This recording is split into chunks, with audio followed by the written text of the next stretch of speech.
Hello everyone, कैसे हैं आप सब। आई होप आप सब मज़े में होंगे। तो चलिए 11th की सीरीज़ की ये तीसरी वीडियो है ना, अकाउंटिंग इक्वेशन की जो सीरीज़ चल रही है उसकी हम थर्ड वीडियो लेके आए हैं। तो थर्ड वीडियो में we are starting the third question है ना, गोयल की बुक का third question we are doing now today. तो क्वेश्चन हमारा अकाउंटिंग इक्वेशन वाला चैप्टर चल रहा है, उसी के बेस पर हमारे क्वेश्चंस हैं। तो क्वेश्चन की अगर हम बात करें तो हमारे पास एक गोल्डन फॉर्मूला हुआ, ठीक है। तो वो गोल्डन फॉर्मूला हमारा क्या हुआ, दैट इज, ठीक है बात। सॉल्यूशन अगर हम करने बैठे तो हमें पहले सबसे पहले लिखना है फॉर्मूला बेटा। तो formula is assets equals to liabilities, है ना, liabilities plus capital. This will be the formula, that is assets equals to liabilities plus capital. तो ये इसी सीक्वेंस में हमें क्वेश्चन करने हैं। तो आई होप आपने दो वीडियो देखी हों और आपको दोनों क्वेश्चन अच्छे से समझ में आए हों। अगर आपको क्वेश्चन नहीं समझ में आते तो आप कहीं पर मतलब आपको डाउट हो तो you can send me the message in the WhatsApp. तो मेरा एक नंबर है पर्सनल 7409563552। अगर आपको कोई दिक्कत है तो आप इस नंबर पर आपका कोई डाउट हो, कन्फ्यूज़न आपको किसी चीज़ के रिगार्डिंग हो, तो आप इस नंबर पर मुझे व्हाट्सएप करिए। I will try my best कि मैं उसे आपकी जो क्वेरी रहेगी उसे रिजॉल्व कर पाऊँ, ऐसे मेरी पूरी कोशिश रहेगी। तो आप लोगों से ये रिक्वेस्ट है, खूब मन लगा के पढ़ाई करिए, ठीक है बात, और होप सारा अच्छा ही होगा, है ना। तो मेहनत करिए, जी जान से मेहनत करिए, सारी चीज़ें बड़ी इजी लगेंगी आप लोगों को। तो चलिए क्वेश्चन का अगर हम आगाज़ कर रहे हैं तो क्वेश्चन हमसे बोल रहा है, question number 3 it is from the Goyal's book, ठीक है। तो मैंने बोला कि कोई भी आप बुक फॉलो करिए, उसमें कोई दिक्कत कोई परेशानी नहीं है। बट गोयल की बुक मैंने बताई कि भाई थोड़ा सा इजी लैंग्वेज में रहती है, तो इसलिए हम स्टार्ट कर रहे हैं, और अदरवाइज किसी भी बुक से क्वेश्चन आप उठाइए, कोई फर्क नहीं पड़ता। चलिए, question number 3 is saying that here prove that the accounting equation is satisfied in all the following transaction of रंजम, ठीक है। तो sorry, Raja Ram it is. तो राजा राम की इक्वेशन हमने बैलेंस करनी है। तो फर्स्ट हमें दिया है started A business with cash ₹1,20,000। तो मैंने आपको बताया भाई, जब भी हम क्वेश्चन स्टार्ट करने जा रहे हैं ना, पहली कंडीशन क्या होगी जो बहुत इंपॉर्टेंट है, वो ये कि आप लोगों ने सबसे पहले कॉलम पर कमांड बनानी, मतलब कौन कौन से कॉलम बनने वाले हैं, कौन कौन से हेड यहाँ पर मुझे लिखने पड़ेंगे, वो आपको तैयार करना पड़ेगा। तो पहले हमारी बात हो रही कि भाई स्टार्टेड बिजनेस विद कैश ₹1,20,000, यानी 1,20,000 से आपका बिजनेस स्टार्ट किया गया। अब स्टार्ट किया गया का मतलब क्या हो, मैंने फिर बताया कि कंपनी अलग और जो ओनर है वो अलग। तो कंपनी को ओनर ने पैसा दिया, उसे हम कैपिटल कह रहे हैं। तो कंपनी के पास अल्टीमेट लेवल पर कैश भी आ रहा है। एक कॉलम तो बनेगा बेटा, एक कॉलम तो बना बच्चे आपका कैश का, तो यहां पर एक कॉलम आपका बनेगा कैश का, ठीक है बात। कैपिटल आपने बना के रखी है। तो पहला जो हेड आया वो कैपिटल हमारे पास आई, और बट हमारे पास वो कैपिटल जो है उसके फॉर्म में कैश हमारे पास आया। आई होप क्लियर होगा। बात करें, अगला लिखा है purchase a typewriter for cash for ₹8,000 for the office use, मतलब ऑफिस के यूज के लिए 8,000 रुपए का एक टाइपराइटर खरीदा गया। तो टाइपराइटर अगर खरीदा गया तो हमारी भाई एसेट्स है टाइपराइटर, है ना। पहले से एक मशीन होती थी छापने वाली, तो जैसे आजकल लैपटॉप वगैरह रहते हैं तो टाइपराइटर के जमाने में हुआ करता था, तो टाइपराइटर इन लोगों ने लिया हुआ है, ठीक है बात। तो टाइपराइटर हमारे पास एक है, तो हमारे पास टाइपराइटर आया, क्लियर है बात। तो ये टाइपराइटर हम लोग के पास आया है, और टाइपराइटर हमारी एसेट्स, तो इसलिए हम टाइपराइटर का एक कॉलम बना रहे हैं। आफ्टर दैट लिखा हुआ है कि परचेज गुड्स फॉर कैश। तो परचेज हमने करी है गुड्स, किसमें बेटा, कैश में आपने गुड्स परचेज करी है। अब कैश में अगर परचेज करी है तो क्या हुआ, कैश गया हुआ गुड्स आई होंगी, है ना। और गुड्स का मतलब मैंने कल आपको बताया था, गुड्स मींस स्टॉक, और स्टॉक हमारी होती है एसेट्स, ठीक है। मैंने कल बताया था कल वाली वीडियो में, स्टॉक का मतलब हुआ अगर एक दुकानदार है, उसने जितना भी सामान रखा हुआ है अपने दुकान में फॉर द सेल, वो सारा का सारा आइटम गुड्स भी हुआ, मतलब सामान है ना, उसी को हम स्टॉक बोल देते हैं। तो स्टॉक हमारी एसेट्स हुई। फोर्थ की बात करें तो purchase goods for ₹40,000 on credit लिखा हुआ है। गुड्स खरीदी गई, स्टॉक खरीदा तो गया, लेकिन कैसे बेटा, वो खरीदा गया क्रेडिट में, और क्रेडिट का मतलब हुआ उधार। और उधार अगर आपने सामने वाले से ले रखा है तो ये तो तय हुआ ना कि आपको वो 40,000 रुपये जो आपने उधार लिया हुआ है वो आज नहीं तो कल, कल नहीं तो परसों देना है। और अगर देना है तो it is your economic obligations, और इकोनॉमिक ऑब्लिगेशंस बेटा हमारी लाइबिलिटीज होती हैं। तो हमारा एक कॉलम बनेगा लाइबिलिटी साइड में क्रेडिटर के नाम से। और क्रेडिटर कौन लोग हुए, जिन लोगों से हम सामान उधार लिया करते हैं उन्हें हम क्रेडिटर के नाम से जानते हैं। You know very very well this thing. तो कैश का कॉलम, टाइपराइटर का कॉलम, स्टॉक का कॉलम, फिर एक बना कॉलम ऑफ क्रेडिटर। आगे बात लिखी है इसने परचेज गुड्स, ठीक है। अच्छा ये क्रेडिट वाला फिफ्थ वाली बात कर रहा है कि goods costing ₹60,000 sold for 80,000 on credit. आपने 50,000 का सामान सामने वाले को बेचा 80,000 में, बट बेचा उधार में है। और जिन्हें हम उधार सामान बेचते हैं उन लोगों को हमें आज नहीं तो कल, कल नहीं तो परसों पैसा हमें देना पड़ेगा, है ना।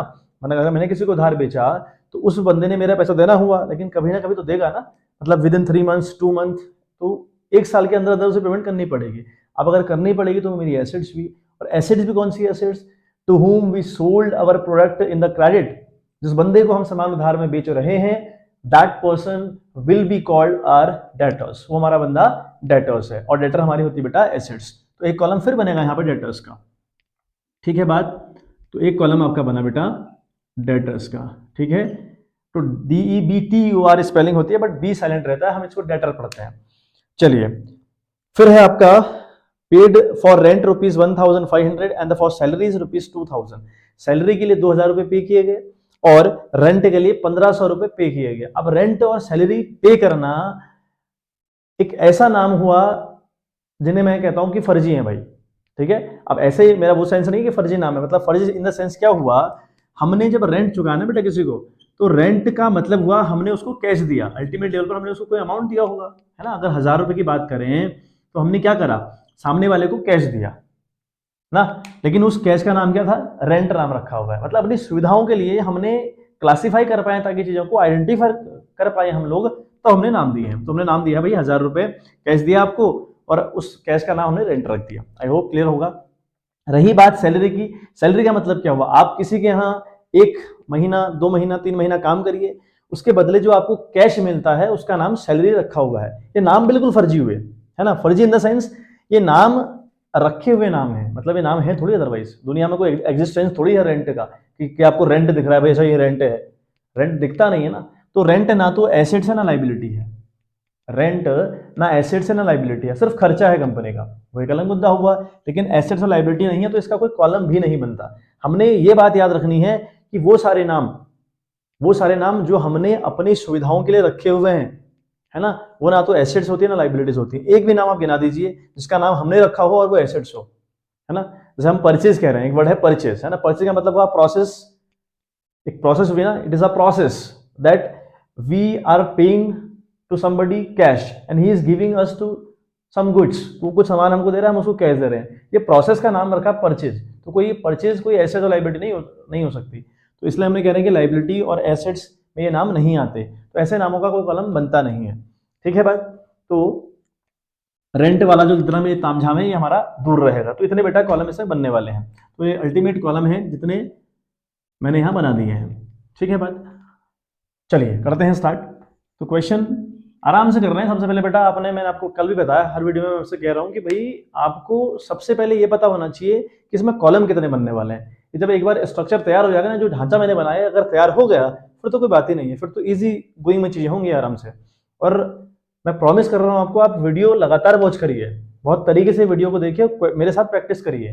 मैं कम से कम तुम्हें लगभग मैं सोच रहा हूँ कि 7 से 8 क्वेश्चन करवाए जाएंगे, देखते हैं कितने पॉसिबल हो सकते हैं, है ना। और आपका सिलेबस इतना वास्ट है नहीं, हो जाएगा बहुत आराम से। तो वीडियो में बार बार बने रहिए और प्रैक्टिस करिए बेटा, प्रैक्टिस तो बड़ी इंपॉर्टेंट है। यहाँ से कुछ नहीं होगा, कोई चमत्कार किसी वीडियो को देखकर या कहीं ट्यूशन लगाकर या फिर कहीं कोचिंग करके तो होता नहीं है ना। आपको मेहनत खुद से करनी है, ये माइंड में होनी चाहिए बात आपके कि भैया हमें मेहनत तो करनी पड़ेगी बेटा अगर घिसोगे ना तो फिर चमकोगे नहीं, तो चमकोगे उसके लिए बेटा घिसना बहुत जरूरी है। तो आप अपने आप को घिसो, मेहनत करो खूब मन लगा के। चलिए करते हैं स्टार्ट। तो क्वेश्चन हमारे पास है, started A business with cash ₹1,20,000। क्या हुआ, मालिक ने, मतलब जो ओनर है कंपनी का, उसने फर्म को 1,00,000 रुपए कैश दिया।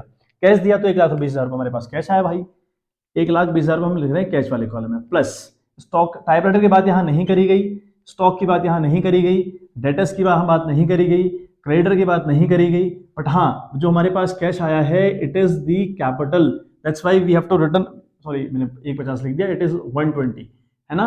तो हमें 1/20 की कैपिटल आई और हमारे पास अल्टीमेट लेवल पर कैश आया। तो ये इसकी एंट्री या फिर इसको रिकॉर्ड करने का तरीका हो बच्चों। नाउ हमें अगला दिया है purchase a typewriter for cash of ₹8,000 for the office use. हमने 8,000 रुपए का खरीदा एक टाइपराइटर, है ना।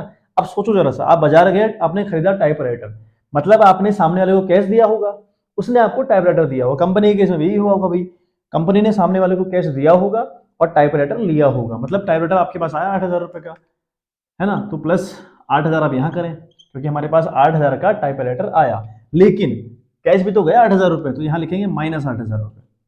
ठीक है बात।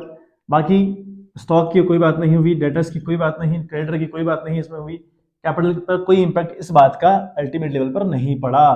तो 2 के बाद आपको मैंने बताया कि सॉल्व करना है बेटा। तो यहाँ पर 1/20 से 8 चला गया, 1,20,000 से 8,000 रुपये चला गया, तो बेटा बचा 1,12,000 रुपये। यहाँ 8,000 रुपये रिमेन सेम, इधर आपका 0, इधर ऑल्सो 0, क्रेडिटर आपके 0 हैं, कैपिटल आपकी 1,20,000 रुपये है बेटा। फिर आपने क्रॉस चेक करना है हर आंसर, जब आपने सॉल्व करना ना, सपोज आपने 2 इक्वेशन सॉल्व करी, एक आंसर आपका है, this one is the answer, है ना, फिलहाल आंसर है ये, तो दोनों साइड मैच करिएगा, ये इक्वल्स टू के इधर है और इक्वल्स टू के उधर है, मतलब एलएचएस और आरएचएस जहां पर है वो दोनों इक्वल होने चाहिए, बिकॉज ये आपकी इक्वेशन है और इक्वेशन हमेशा इक्वल होती है बच्चों। तो 1/20 यहाँ पे आ रहा है और 1/20 यहाँ पे आ रहा है, हम बिल्कुल ठीक है अभी तक। तो थर्ड हमसे कह रहा है, ठीक है, तो this one is the second transaction. Now third transaction हमसे क्या कह रही है, the third transaction is saying that purchase goods for cash ₹50,000 for cash. हमने 50,000 का सामान यानी गुड्स यानी स्टॉक खरीदा, कैसे, कैश में। तो भाई अगर आपने स्टॉक खरीदा है तो स्टॉक आपके पास आया होगा, ऑब्वियस सी बात है। तो हमने लिखा यहाँ 50,000 रुपये हम यहाँ प्लस कर रहे हैं, ठीक है बच्चों। प्लस क्यों कर रहे हैं, क्योंकि हमारे पास 50,000 का सामान आया हुआ है, और अगर आया है तो हमने स्टॉक को प्लस किया। टाइपराइटर की तो बात हमने नहीं करी भाई। और ये जो स्टॉक हमारे पास आया वो आया कैसे बच्चों, हमने सामने वाले को कैश दिया। अगर कैश दिया तो 50,000 रुपये जेब से गया भी तो होगा, तो यहाँ कैश आपका माइनस होगा, तो -50,000 आप करेंगे, बाकी सारे इंपैक्ट 0 हैं। तो यहाँ 0, यहाँ 0, यहाँ आपका 0, ठीक है बात। सॉल्व करें, तो हम सॉल्व करें इसको, the answer will be now 1/12 से अगर 50 जाता है हमारा, देखो कितना आता है, यहाँ 3 0 आए, यहाँ 2 की 2 रहा, 11 से पाते हैं 11 से अगर हम हमारा 5 गया तो 6 5 11, और यहाँ पे बेटा हमारा आ गया 62,000 रुपये, मतलब हमारे पास फिलहाल 62,000 रुपये बचा हुआ है। और हमारा जो कैश है it will be 8,000 as it is, plus ये 50,000 एज इट इज, प्लस यहाँ 0, यहाँ 0, और यहाँ 1,20,000, ठीक है बात। तो देखिए अभी भी आपकी इक्वेशन बैलेंस कर रही होंगे, देखो 62 + 8 होता है 70, 70 + 50 हुआ 1,20, तो दोनों साइड आपके बैलेंस मैच कर रहा है, ठीक है। थोड़ा ये विजिबल शायद नहीं हो रहा होगा आप लोग को, तो लाइटिंग का इशू है इधर, है ना, लाइट उतनी प्रॉपर है नहीं। तो 62 + 8 और ये 50, मैं बोल के समझा रहा हूँ, आप कोशिश करिए कि समझने की, बड़ा शुरुआती दौर है थोड़ा सा, है ना, तो थोड़ी सी सुविधाएं उतनी नहीं है, बट मैं अपना बेस्ट ट्राई कर रहा हूँ आप लोग को कि बहुत बेस्ट चीज़ दे पाऊँ। तो पढ़ने में आप ध्यान दीजिएगा, ये जो क्वालिटीज़ हैं ये विद टाइम इंप्रूव होंगी, थोड़ा टाइम लगेगा मुझे। तो नाउ फोर्थ की अगर हम बात करें, तो फोर्थ में अगर हम बात करें बेटा, यहाँ लिखा है purchase goods for 40,000 on credit. आपने गुड्स खरीदी हैं 40,000 रुपए की, लेकिन खरीदी गुरु उधार में है। अब अगर उधार में खरीदी है तो जिनसे हम उधार खरीदते हैं वो हमारे क्रेडिटर कहलाते हैं, और हमारे पास यहाँ पे स्टॉक 40 का स्टॉक आया, बट आया कैसे बेटा, उधार। तो पहले तो आप स्टॉक की बात करिए, यहाँ प्लस 40,000 रुपये होगा कि नहीं होगा बताइए, बिल्कुल होगा सर, 40,000 रुपये यहाँ होगा। उसके बाद हमारा जो क्रेडिटर है वो भी आपका 40,000 से प्लस होगा बच्चों, क्यों, क्योंकि हमने 40,000 का सामान खरीदा उधार में, और अगर उधार में खरीदा है तो सामने वाला बंदा जिनसे हम उधार खरीदते हैं वो बंदा हमारा क्रेडिटर हुआ। तो क्रेडिटर वाले कॉलम में 40,000 रुपये लिखा, स्टॉक वाले कॉलम में 40,000 रुपये लिखा, क्योंकि सामान तो आया 40,000 रुपये का, बट वो आया उधार था, तो यहाँ क्रेडिटर लिखा। अब बाकी सारे इंपैक्ट 0 पड़ेंगे, तो कैश 0 हुआ क्योंकि कैश तो गया ही नहीं, 8,000 वाला कॉलम, मतलब ये जो टाइपराइटर है ये आपका 0 आया, यहाँ कैपिटल का इंपैक्ट आपका 0 आया। आई होप बात समझ में आ रही होगी। नाउ सॉल्व करते हैं, तो यहाँ 62 का 62 बना हुआ है फिलहाल, उसके बाद यहाँ 8,000 एज इट इज, 50 + 40 आपका 90,000 रुपये हो गया, आपके पास स्टॉक 90,000 का हो गया फिलहाल। डेटर आपके आज भी 0 हैं, और क्रेडिटर आपका 40,000 एज इट इज बना रहा, और कैपिटल आपकी 1,20,000 रुपये अभी भी बनी हुई है। ठीक है बात, तो समझने का प्रयास कीजिए। खैर है ना, बोर्ड विजिबल तो है पूरा, कोई दिक्कत नहीं है। तो 62, 8, 90 और 40 और 120। तो अब अल्टीमेट लेवल पे देखो आप जरा कितना इफेक्ट पड़ रहा है बेटा। 120 और 40 कितना हो बच्चों, 1,60,000 रुपये है ना। 62 प्लस 8 हुआ 70,000 रुपये, और 90 अगर उसमें और जोड़ दोगे तो ये बनेगा आपका, देखो 70 और 90, 70, ये 70 बन रहा है, और 9, 7, 16 हो गया, 160, 160 उधर भी आंसर आ रहा है। यानी दोनों जगह बैलेंस मेरी इक्वेशन कर रही है। मुझे ये ध्यान रखना है हर आंसर में कि मेरी दोनों जगह बैलेंस करनी चाहिए, तब आप प्रॉपर चलते रहिए ढंग से, ताकि गलती का कोई चांस ना बचे, है ना। तो नाउ फिफ्थ की बात करें। फिफ्थ वाला ट्रांजेक्शन कह रहा है goods costing ₹60,000 sold for 80,000 on credit. आपने देखो क्या करा, आपने 60,000 की गुड्स, है ना बच्चों, बेच दी 80,000 में। बहुत बढ़िया, बढ़िया कॉमर्स वाला दिमाग लगाया गया, है ना। तो 60,000 की जो गुड्स हैं वो 80,000 में बेची गई, बट कैसे बेची गई बेटा, बेची वो क्रेडिट में गई, मतलब उधार में बेची गई। ठीक है बात। और जिनको हम उधार सामान बेचते हैं वो लोग हमारे डेटर्स कहलाते हैं। हम बेचते हैं अगर उधार सामने वाले को तो डेटर हुआ, अगर खरीदते हैं सामने वाले से तो क्रेडिटर हुआ। ठीक है बात। तो हम बेच रहे हैं 80,000 का सामान, कैसे बेटा, उधार में। अच्छा, हुआ क्या, देखो अगर अल्टीमेट लेवल पर हम देखें तो क्या हुआ होगा, हमने 80 का सामान बेचा, है ना बच्चों, 80 का सामान बेचा, कैसे भाई, उधार में। मतलब हुआ क्या, देखो मैंने 60 का सामान निकाला, अपने गोडाउन से 60,000 का सामान निकाला, स्टॉक जो है मेरा, वहां से मैंने 60,000 का स्टॉक निकाला बाहर, और सामने वाले को पकड़ा दिया, ले भाई पकड़, और उससे बोला कि भाई तेरे को देने 80,000 रुपए, तो ये 60 वाला जो सामान है इसके बदले मुझे देगा 80,000 रुपए। लेकिन ये ट्रांजेक्शन था उधार में, उसने कहा मैं बाद में दूंगा पैसा, ऐसा कुछ रहा होगा, है ना। तो 80,000 रुपये हमारा हुआ, हमने बेचा तो सही आपको, लेकिन आपने हमें पैसे दिए नहीं है। तो अगर आपने पैसे दिए नहीं है तो आप हमारे डेटर हैं, और डेटर हमारी एसेट्स रहती हैं। तो डेटर वाला जो कॉलम है यहाँ हम लिखेंगे बेटा 80,000 रुपए। ठीक है भाई, ठीक। अब हमें क्या हुआ, 60 का सामान हम लोगों ने बेचा 80 में, मतलब 20 का प्रॉफिट। और मैंने कल बताया था प्रॉफिट हो चाहे लॉस हो, उसका इंपैक्ट कैपिटल के ऊपर पूरा पूरा पड़ता है। If you are getting profit तो बेटा आप यहां प्लस करेंगे कैपिटल में। If you are getting loss, अगर आपको किसी ट्रांजेक्शन के अंदर लॉस हो रहा है तो आप उसे कैपिटल से लेस करेंगे। क्लियर बात। तो ये इंपैक्ट जीरो हुआ, लेकिन यहां आप प्लस 20,000 रुपए करेंगे। आई होप क्लियर होगा मामला। ठीक है बच्चों, तो ये समझ में आ गया होगा आपको। तो बाकी सारे इंपैक्ट जीरो रहेंगे, यहाँ भी जीरो है ना, यहाँ भी जीरो। तो सॉल्व करने बैठे तो आंसर हमारा 62,000 cash as it is, plus 8,000 का typewriter as it is, plus 90 से 60 चले गए तो हमारा बचा 30,000 रुपये। ठीक है बात। यहाँ 80 के डेटर एज इट इज बने हुए हैं, और यहाँ 40 का हो गया, प्लस बात करें यहाँ हमारे पास 1,20 की कैपिटल थी, 20 का प्रॉफिट अभी भी हो रखा है, तो मतलब कि हमारे पास अभी हो गया 1,40,000 रुपये। ठीक बात। आई होप इतना मामला आपका क्लियर हुआ होगा। अब हमारी बात क्या है बेटा, अब कहानी चालू है। आगे लिखा है कि paid for rent ₹1,500 and salary for ₹2,000। क्या करा आप लोगों ने, 1,500 रुपये सैलरी पे करी, सॉरी रेंट पे किया, और सैलरी पे करी 2,000 रुपये। तो अल्टीमेट लेवल पर आपने पे किए 3,500 रुपये, है ना। 1,500 रुपये सैलरी पे करी, और 1,500 रुपये सॉरी रेंट पे किया, और 2,000 रुपये सैलरी पे करी, मतलब 1,500 रुपये रेंट, 2,000 रुपये सैलरी, मतलब आपने अल्टीमेट लेवल पर 3,500 का खर्चा किया। और खर्चा भी कैसा, जहां ना तो कोई एसेट्स की बात करी गई ना कोई लाइबिलिटीज की बात करी, या ऐसा कह लो ना तो कुछ बेचा गया ना कुछ खरीदा गया। और जहां ना कुछ बेचा जाता है ना कुछ खरीदा जाता है, तो उन सब का इंपैक्ट सिर्फ कैश और कैपिटल पर पड़ता है। उन ट्रांजेक्शन का जो इंपैक्ट है वो सब दो जगह पड़ेगा, कैश और कैपिटल पर। जो 3,500 रुपये आपके अल्टीमेट चले गए, तो 3,500 रुपये हम माइनस करेंगे कैश से, प्लस बाकी सारे इंपैक्ट जीरो।